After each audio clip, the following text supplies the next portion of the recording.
If there's something strange in your neighborhood, who you gonna call? Ghostbusters! Just love that theme song so much, and throughout my entire childhood that theme song played and played and played, and I loved it. And now we finally have Ghostbusters Afterlife here. It's been delayed so many times. I'm so happy I got to finally see it. It's been one of my most anticipated films in such a long while. And thank God this movie is a breath of fresh air for the Ghostbusters franchise, and it is absolutely fantastic.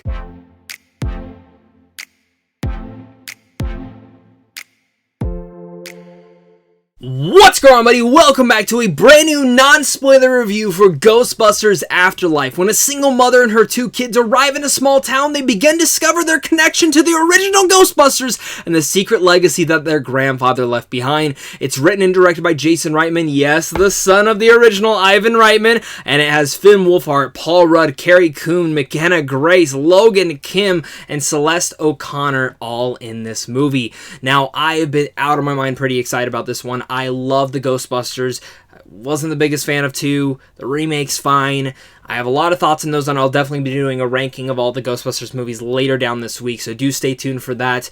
But I have so many thoughts on this, and again, this will be non-spoilers because there are a lot of fun twists and turns and Easter eggs that you do not want to be spoiled on. I know a lot of them I was so happy to be enjoying on, especially the 2 end credit scenes, which I really must say, stay for those because they are a lot of fun. Of course, if you guys are new here and you also love talking movies just as much as I do, you are in the right place. So make sure to hit that like and subscribe button, as well as comment down below your guys' overall thoughts. How excited are you for the Ghostbusters, and who is your favorite Ghostbusters from the original movie? Like any movie review, I love talking about the pros first, and one of the big pros I gotta give this film is the Force Awakens approach that Jason Reitman took to the entire movie. I love Force Awakens, but it is pretty similar to the Star Wars A New Hope.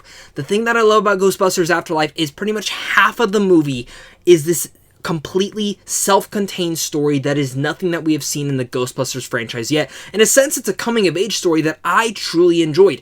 Then the back half definitely gets to the more nostalgic, and it actually really much hones in and builds off of what the original Ghostbusters had brought to life within the mythology, characters, lore, all things like that. And those are some of the things that I loved about the movie, and I love how both acts really much connected in such a perfect limelight.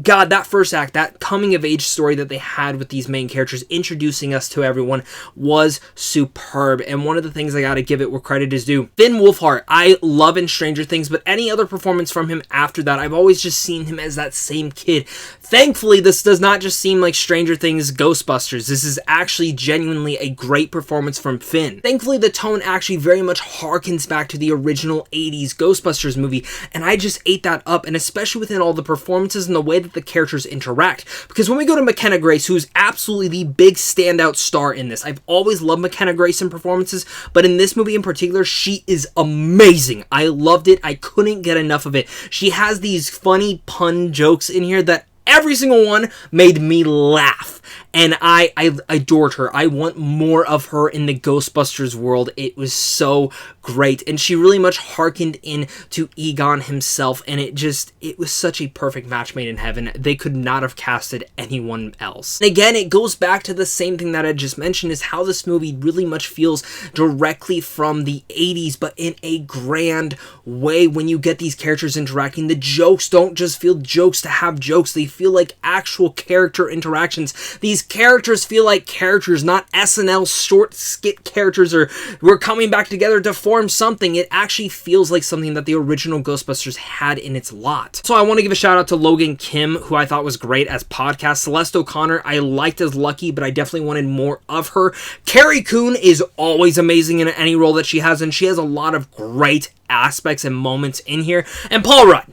It's Paul Rudd, sexiest man of 2021 apparently, and he's amazing in this as well. What would you not expect from that? Entire new cast of Ghostbusters characters I want more of, and I hope to God if they do plan on doing more Ghostbusters films, which I'm sure they always have in the back of their mind, I am so in for all of that. Speaking of that, and speaking about the original Ghostbusters movie, there is heavy nostalgia and heavy Easter eggs in here that if you have recently watched the Ghostbusters movies, you're going to be able to pick apart them all throughout the entire movie, and they all work so well. I never felt like it was bonking me over the head, be like, hey, you remember this? Hey, you remember this? Hey, remember that? So it all feels seamless, and again, the original Ghostbusters movie, the events of there really much did happen in this world, and Paul Rudd is a kind of a fanatic to it, and it was nice to see that because we got a glimpse of that in the trailer, but the way that they actually play off that in the movie works wonders. Plus, the action and the way that Jason Reitman actually filmed it feels so reminiscent of the original Ghostbusters, but even better. One of my favorite aspects in here is something that we see in the trailer is when they're in the gunner seat and you see McKenna Grace shooting at this ghost flying around. That entire sequence, actually watching in a movie theater, was phenomenal, and it was actually very intense, and it reminds me of the first time that I had seen the original Ghostbusters and seeing the laser beams had shot out and the way that they trapped the ghost. It brings back that same feelings, and I can't wait to see like new generational people who have never seen Ghostbusters before, like kids, go and see this movie and get such love to this universe. Because I think there's a lot to love in there, especially when it comes down to the action, the thrilling aspects, the comedy, and how it all melds so wonderfully. Once again, this movie, while it builds off the original Ghostbusters, this does feel overall different, but similar in the same vein. And I honestly think to have Jason Reitman be the one to direct and write this just feels so special, especially with what his father had done within the first movie. One thing that I absolutely love from the original Ghostbusters is how it was actually kind of scary and spooky, and there were actually some genuinely nice jump scares and scary effects.